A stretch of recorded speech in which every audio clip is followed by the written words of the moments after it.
Well, if you thought the Indiana Pacers were equivalent to the Miami Heat, you got a big wake-up call today as the Cavs dropped their first game in the 2025 postseason, falling at home 121-112 to the Indiana Pacers. It was a rock fight. This game went back and forth. Indiana jumped out to a hot start.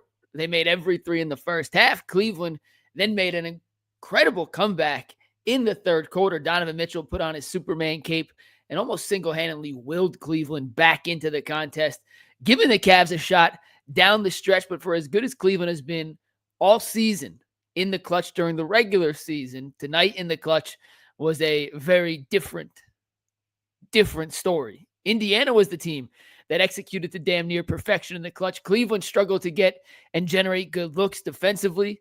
They were caught in rotations, got caught with sloppy closeouts. And at the end of the day, Indiana was the better team for 48 minutes. And we told y'all coming into the series, at least I tried to tell you guys coming into the series, that Indiana's a legitimately good basketball team. I still think Cleveland is the better team. Now, without Darius Garland, we could have that discussion, which we'll get to in a sec, because Darius missed his third consecutive game while dealing with that big toe sprain. But the Cavs pretty clearly need Darius at some point in the series if they're going to beat the Indiana Pacers. The silver lining for Cleveland is they shot 9 of 38 from three tonight. They were 23.7% from three. They got outscored from beyond the arc by Indiana by 30 points. Indiana was 19 of 36, 52.8% from three. Cleveland, 9 for 38, just 23.7% from three. Cleveland was the number one three-point shooting team in the NBA all regular season. Tonight was the anomaly. You could say certain guys seized up, weren't ready for the moment, weren't ready to shoot when the ball found them. Donovan was not good from three tonight. He was 1 of 11 himself. Strus was 2 for 8. Mobley was 2 for 5. Merrill was 2 for 5. Ty Jerome was 1 for 4. Jerome and Hunter gave you 32 points off the bench. The rest of the bench combined, Wade and Okoro combined 2 points in 31 minutes. That's not going to cut it against an Indiana bench who also placed 10 guys. When you add up the Indiana bench points, 18, 20, 22, 29, fewer than Cleveland, but from a more variety of characters. A couple things I noticed throughout today's game. We talked about this on Thursday with Pat Boylan, the Pacers play-by-play announcer. Maybe it was Friday, whenever Pat Boylan was on. It was Friday. And I asked Pat, hey, against Miami, Cleveland overhelped against Tyler Hero and said, you're not going to beat us, Tyler. Anyone else on that Miami roster, Davion Mitchell, Hayward Highsmith, Bam Adebayo, you name it, we don't care. We're comfortable letting them beat us. So we're going to overhelp on Hero and force him to kick it out. Against Indiana, you can't do that to Tyrese Halliburton. And I didn't think Cleveland, who has overhelped a lot of the regular season and throughout the course of the regular season, it's kind of part of the MO of Kenny Atkinson's defensive motif, strategy, whatever you want to call it. I didn't think that was the right game plan against this Pacers team because they have multiple shot creators and multiple ball handlers. Halliburton's the head of the snake, but Nesmith, Nembhard, McConnell, all those guys, Siakam, even though he plays the forward position, can get into the paint, force you into rotations, and then attack you as you're rotating and attack those mismatches that those rotations and sloppy closeouts create. If that sounds familiar, it should. That's what Cleveland wants to do. That is Cleveland at its most basic premise, the Cavs' offensive strategy. Get 2 feet in the paint, force the opponent, Indiana in this case, to collapse, kick, and attack that rotation. Attack the closeout. And then you end up with Darius on a big or Donovan on a big. Or if the guard switches on to Evan Mobley, you throw it down in the paint. These two teams, Cleveland and Indiana, do a lot of similar things. But Indiana was just better tonight. And Indiana forced Cleveland to play its pace. And Indiana made more threes than Cleveland. And Indiana executed better than Cleveland. When you go back and look at the turnovers, Indiana, they had 30 assists and 16 turnovers. The Cavs only had 7 turnovers.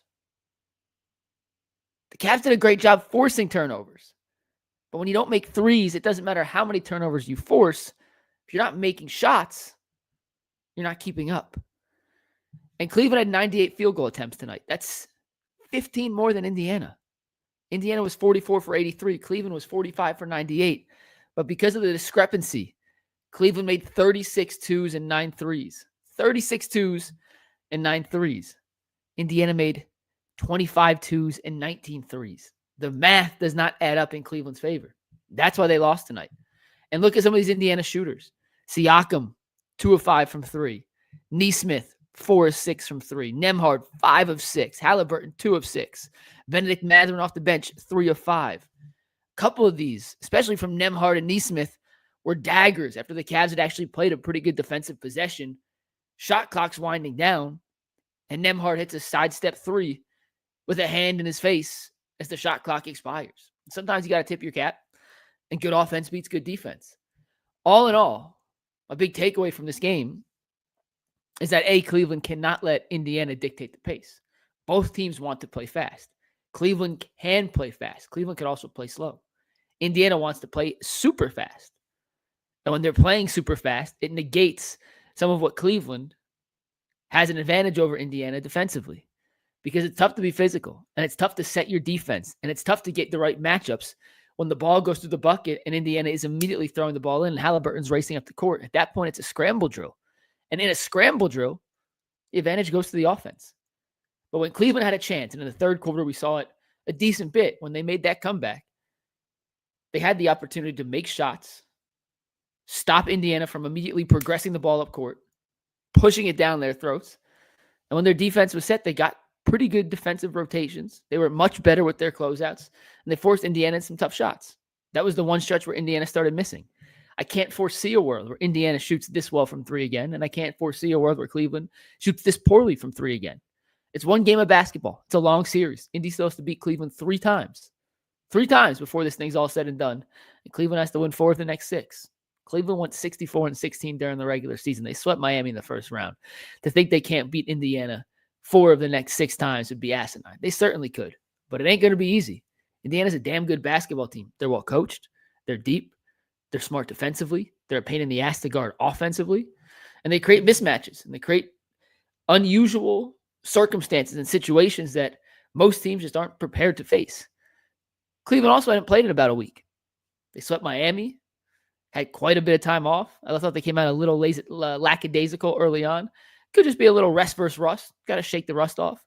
But overall, it's a bit of a disappointing performance for a Cavs team that, according to all reports, was playing in front of one of the best postseason crowds anyone had ever heard. One of the loudest crowds the announcers had ever heard. I got text from inside the stadium, and I'm sitting at home because I've been dealing with a bit of a bug today. They don't want to put anyone in danger. There was as loud as they've ever heard Rocket Arena. And to waste that crowd and to not be able to pull out a win in front of that atmosphere, it's a bit of a gut punch. It is. But if there's one thing we know about this Cleveland team, they've responded just about every chance they've gotten this regular season and throughout the postseason. And we haven't seen them have to respond from a loss yet in the postseason, but more often than not, after a bad game, Cleveland would come out and stomp the brakes off their opponent the next time they stepped on the court. Indiana, by no means a slouch, but there are a couple, I don't want to say easy tweaks, but I think a couple of things Cleveland can do that will put them in a better position to win game 2. First and foremost, I stop overhelping. If Halliburton beats you, taking 28 shots a game, then let Halliburton score 40 points. I'm serious. The Indiana Pacers are so much better offensively when they are driving, kicking, and attacking rotations, and everyone is involved, as opposed to it being the Tyrese Halliburton show. So stop overhelping. Make Halliburton be the one to beat you. It's easier said than done. Goes against the tendencies you've been playing with for 82 regular season games, but it's not rocket science. Do it. Don't let Nembhard and Nesmith catch fire early. Get up in their shit. Indiana pressed in the second half. Get up and press them. Make their lives uncomfortable. Nesmith, Nembhard, Mathurin, they're good players, but they're not superstars. And yeah, it's going to put a little extra pressure on Donovan and Ty and Sam or Max or whoever else, and put a little extra miles on their treads. But they sat so many games in the regular season due to rest, due to load management, due to sitting out fourth quarters because Cleveland was up by 25, 30 points, that this is when you use that extra mileage that you saved up. Go out. Make them uncomfortable. And Donovan has to find his three-point shot. At the end of the day, if you're looking for one, I said silver lining before, but the Cavs aren't beating anybody good if Donovan goes 1 of 11 from 3. He shot 13 of 30 for the game.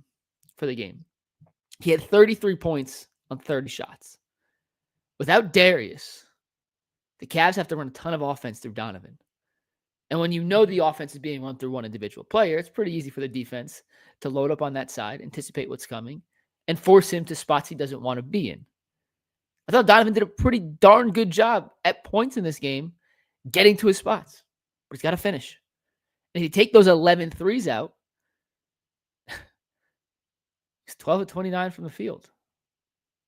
12 of 19 from the field, excuse me. It's really good inside the arc and piss poor beyond it. You're not going to beat a high-powered offense that can score 120 points on any given night when your star player without his sidekick goes 1 of 11 from 3. Unless someone else steps up and has a monster game. And Strus and Merrill combined for 13. Not enough. It's not enough. Now for the Darius situation. I'm not going to say Cleveland needs Darius to beat Indiana. They need a couple more threes tonight. It's a whole different game. But we did a whole stream on Thursday with Jason. And I did a whole stream on Thursday afternoon for Bleacher Report. And I said it Friday on UCSS. I said it Wednesday on UCSS. I said it Thursday on UCSS. Part of the reason that the Cavs have been so good this season is that the sheer amount of numbers they have and the sheer amount of guys that they can throw in at any given point of a game just wears you down. And that means you have Jerome and Merrill and Okoro and Hunter and Wade, 5 guys you feel pretty darn good about coming off the bench. And even when just one of those guys is out, DG, for example, and Merrill slides into the starting lineup, the amount of guys that you can come in with fresh legs and match bench for bench substitution, it downshifts. And then you have to ask yourself, are you comfortable with Isaac Okoro in a playoff series against a team that can really score? What about Dean Wade? How comfortable are you with Dean Wade in a playoff series? Playoffs have not been his strong suit. Don't have many options in the front court. Very, really comfortable. So you go from having 8 guys you trust to 7. And against a team like Indiana that plays 10, played 11 tonight, are those 7 good enough if 2 of them have off shooting nights? It's tough. Against a defense like Indiana's that puts pressure on you full court, wouldn't it be awesome to have another elite ball handler out there that can break the pressure? You know, I love Ty Jerome, but he got that 5-second call tonight. Inexcusable. 8-second call, excuse me, not 5-second. 8-second. Half-court violation. It's inexcusable. And I thought Ty took some bad shots. I thought Ty played okay tonight.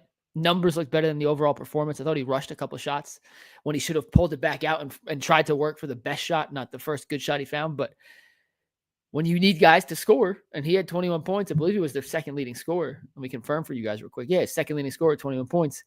You need him to be aggressive. But he's not nearly as aggressive if you have Darius out there with him. So, yeah, the Cavs need Darius back. Because, A, he's another guy that Indiana has to guard for 30 feet out of the basket or 30 feet from the bucket. Opens up more spacing, more driving lanes. Less is put on Donovan's shoulders to be the only self-creator on the court. Sam Merrill can come in off the bench where he truly belongs, alongside Hunter and Jerome and whoever else you want to throw in that second unit. And the Cavs just fit better with everyone on the court together. The whole conversation about the Cavs may be better without Darius, and they're better defensively without Darius. I'm not going to say what I want to say right now. That was a load of you-know-what from the get-go. Because you all know, listen, I love Sam Merrill. Sam's my guy. We had a great sit-down conversation last Friday. To say the Cavs defense all of a sudden is significantly better because you replace Darius Garland with Sam Merrill. Like, come on. It's not Gary Payton we're putting in the lineup here. No DG, they scored 121 points. Was it the fact they look so good defensively against Miami because Miami just sucks offensively? Or because they really are that much better without DG? Use your common sense. It's pretty obvious to me. But yeah, that's going to be basically the big picture takeaway from game one. Cavs did not play great. It was a really good, entertaining basketball game, but the Cavs by no means played a great game. They have a lot of areas to improve upon before game two. It's a quick turnaround, which I think is good for Cleveland. 1 day of practice on Monday, back at home on Tuesday against the Indiana Pacers at Rocket Arena. It's not necessarily a must-win, but you really have to win that damn game if you know what I'm saying. And it's a chance for the Cavs to show what they're made of. If this team's as good as we think they all can be, as we thought they were all regular season, you respond. Teams lose playoff games all the time. LeBron lost playoff games. Steph loses playoff games. Duncan's lost playoff games. Jordan lost playoff games. It happens. Happens all the time. Game one, if you're going to lose one, game one's a pretty darn good one to lose. It's all about how you respond. And what adjustments can you make in 48 hours before game two? The Cavs will most likely be the home of the Coach of the Year award tomorrow night. That gets announced on Monday. Kenny Atkinson, the heavy favorite. And Kenny, you're the coach of the year. What kind of adjustments do you have between game 1 and game 2? And is Darius going to be healthy enough to play? Before the game, Jared Greenberg said this was the regular season. They'd shut him down for 2 weeks. And there's some growing concern that the toe ain't going to be 100% this postseason. It comes down to pain tolerance for Darius. And how effective can he be through the pain? And if the Cavs are going to win a championship, they're going to need Darius. So Darius, you're going to have to play. Hope to see you out there. But that's going to wrap it up for this immediate aftermath of a Cavs Game 1 loss to the Indiana Pacers. 121-112 your final score. We'll break this down even more tomorrow on the Ultimate Cleveland Sports Show. Appreciate everyone for tuning in. And remember, you're only as good as your last performance. Cavs better bounce back on Tuesday. We're going to have some serious conversations, and not the good kind, on Wednesday. I'm Mikey McNuggets. Find me on Twitter. See you tomorrow. Peace.